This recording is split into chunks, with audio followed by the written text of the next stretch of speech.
Thank you. Deconstructing PBS is the topic for today.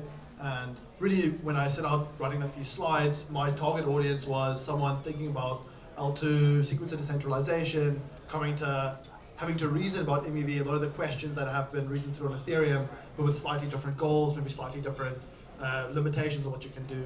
And so my aim today is to sort of look at what's happened on Ethereum, try isolate some of the important goals and properties that we've looked at, and see if we can apply these to like the new landscape of L2s, at least looking at some of the dimensions.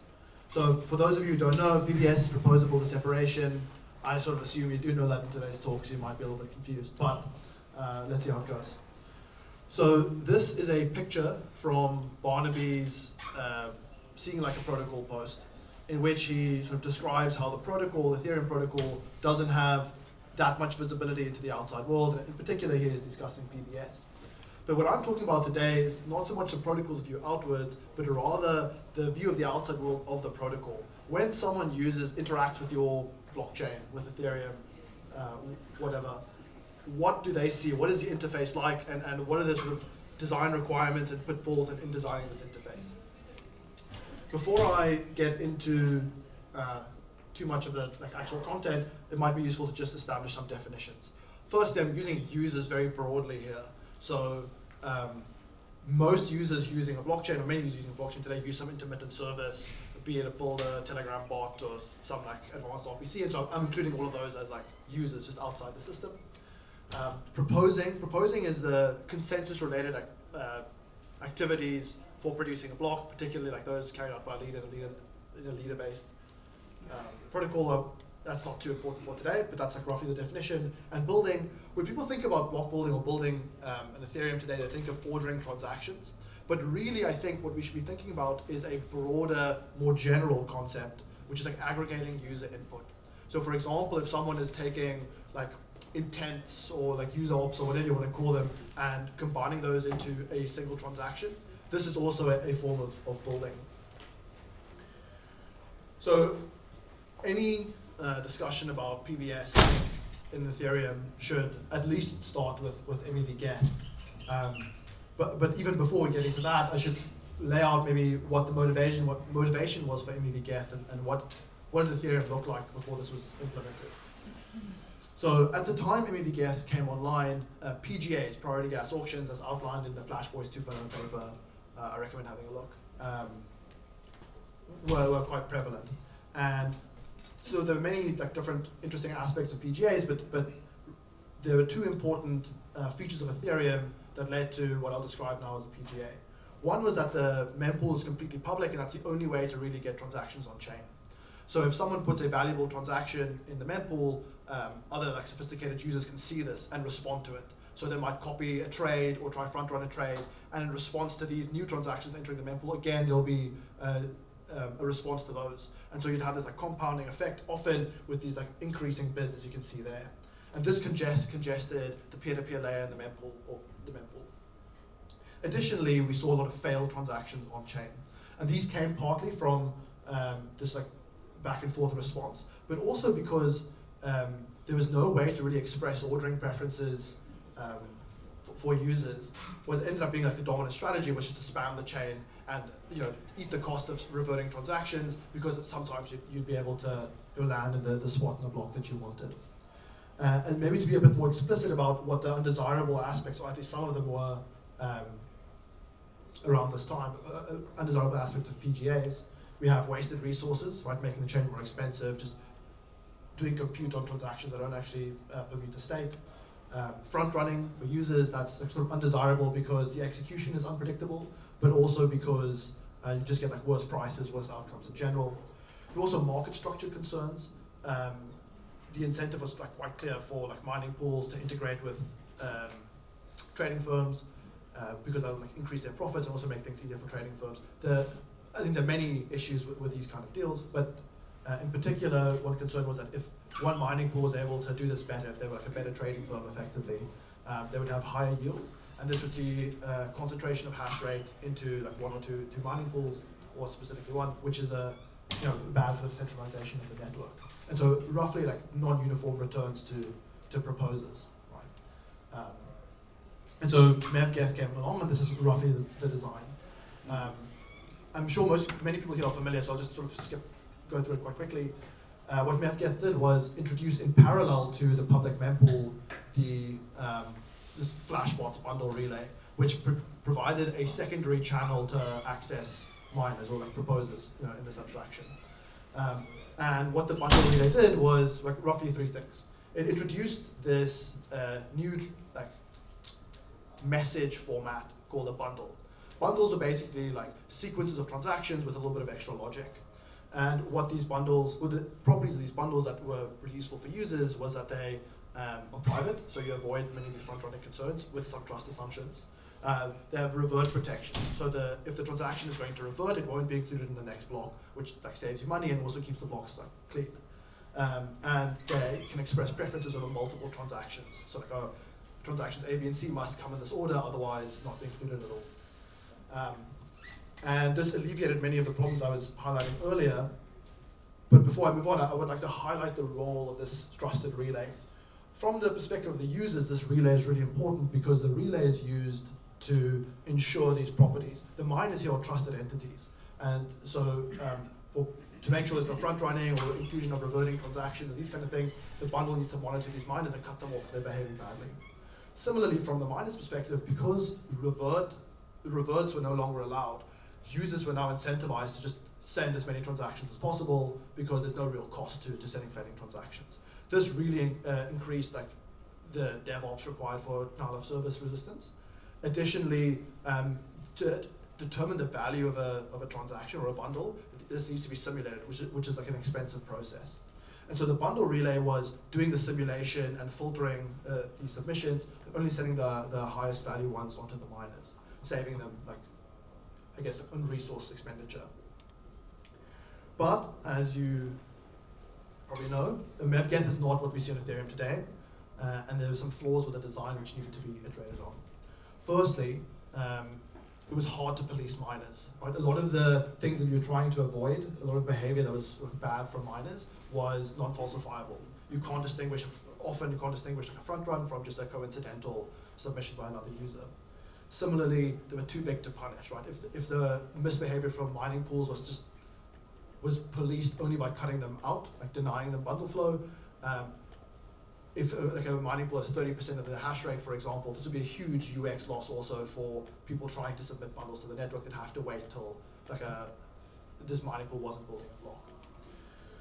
Similarly, we still had non-uniform yield across miners. Right? Even though these bundles were being sent to most miners, there were two problems. One was that the block building process that still sat on the miner side of things was still challenging and skill-based and resource intensive. And so if you were more sophisticated as a mining pool or whatever, you could actually earn higher yield than some of the other mining pools.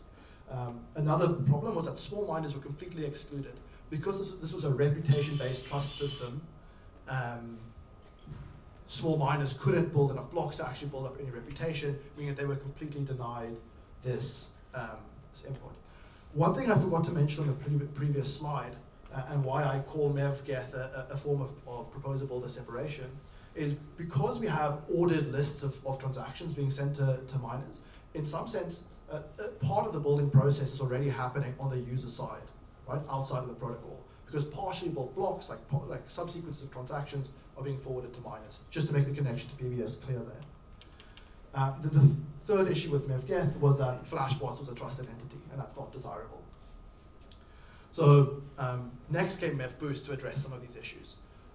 MEV-Boost, most people are familiar with, so very quickly, this basically entailed full blocks being passed on to the proposer, in this case now a validator, not a miner anymore, because we have proof of stake. And none of the building process is really happening at the proposer side.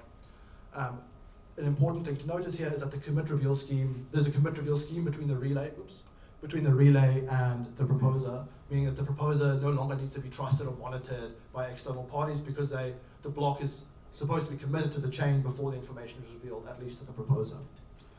Additionally, unlike in MEV-Geth, the public mempool was no longer a channel to the proposers, but rather a channel to block builders who were producing the full blocks.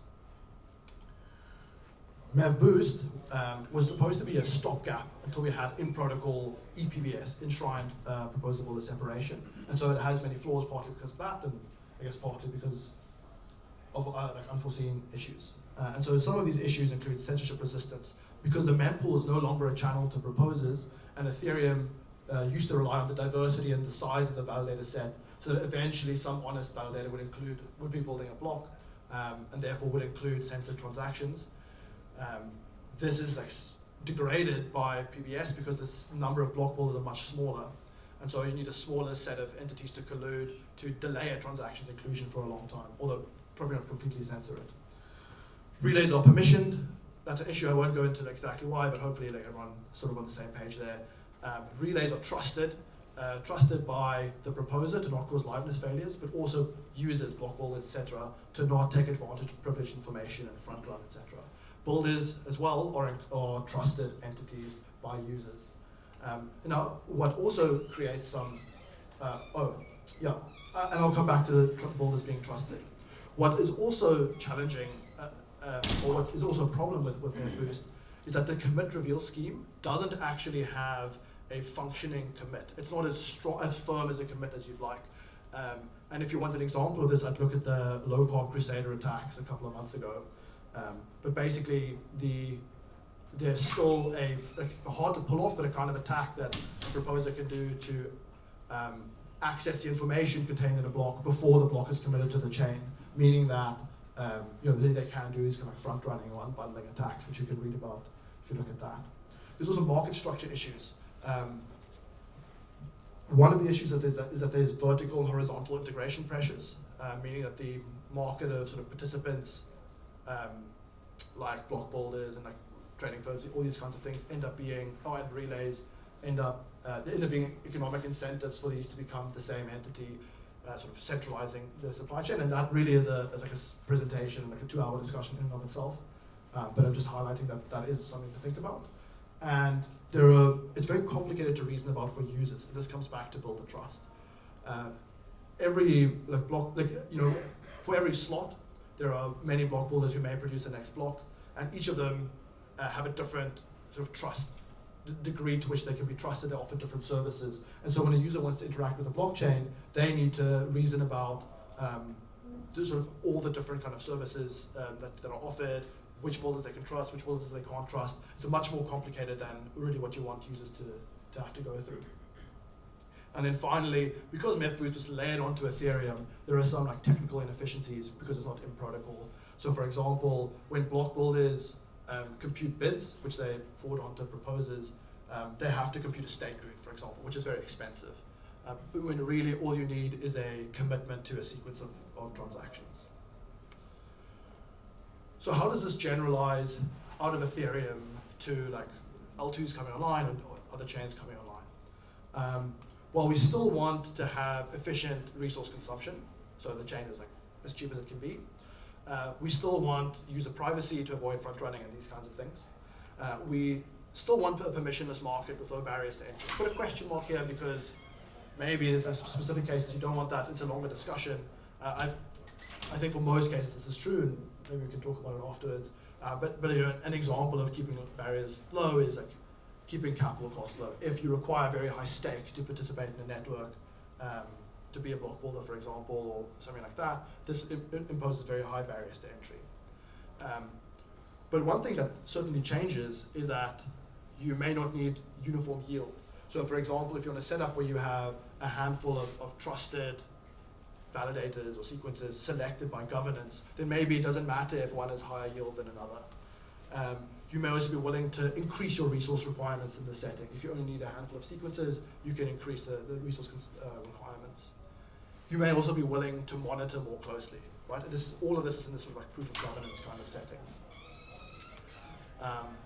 And so before I give more concrete descriptions of what designs could work for L2s, I think it makes sense to just briefly describe Suave, because that's kind of what ingrained in my vision of the future of MEV. So the motivation for Suave comes from us identifying these kind of applications like block building, which are currently quite centralized. And you have to think, like, what kind of technology or why, with the decentralized technology we have today, or technology for decentralization, do these applications end up being quite centralized?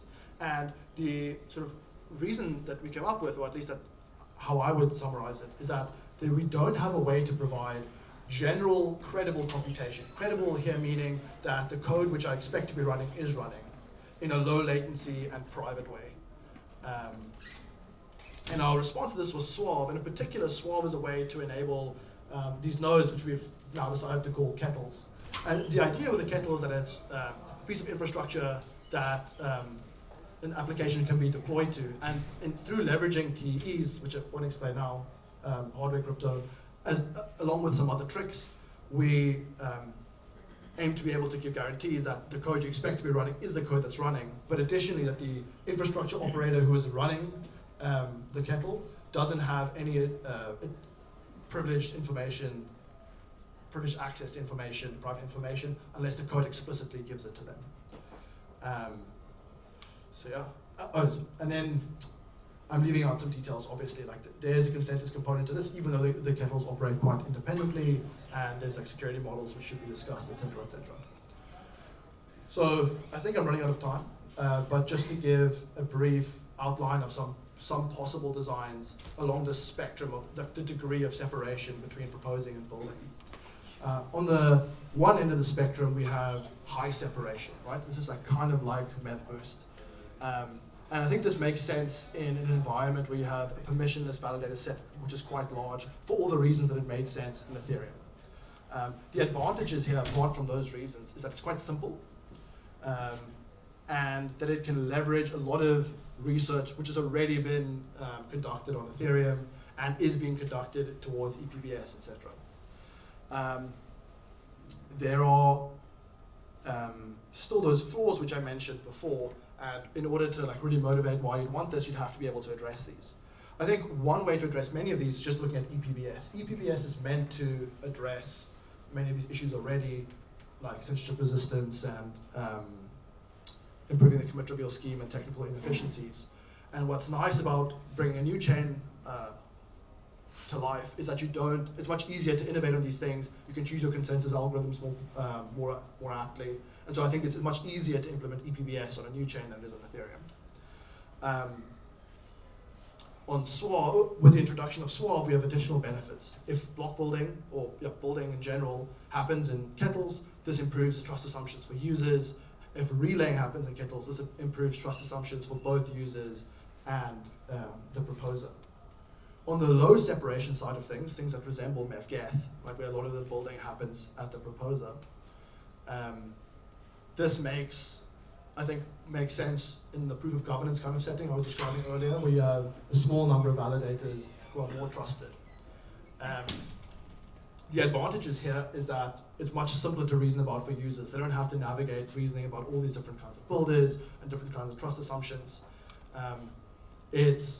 It cuts out middlemen, right? Like, for example, like block builders who can often take a margin in terms of fees paid, but also introduce latency and additional trust assumptions.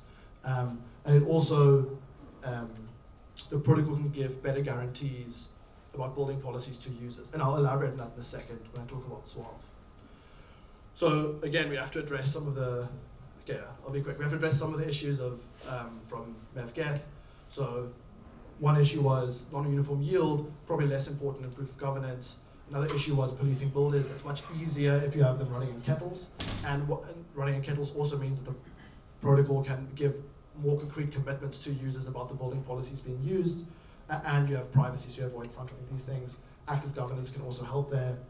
And then lifting resource requirements means that the relay may not be necessary in combination with a kettle. The downside here is that it's much more complex. I left a bunch of things out. I didn't discuss time-based policies. I didn't discuss what the implication of proof is. I didn't discuss like when the auction should happen, how far in advance. All of those are very interesting discussions, and you should think about those.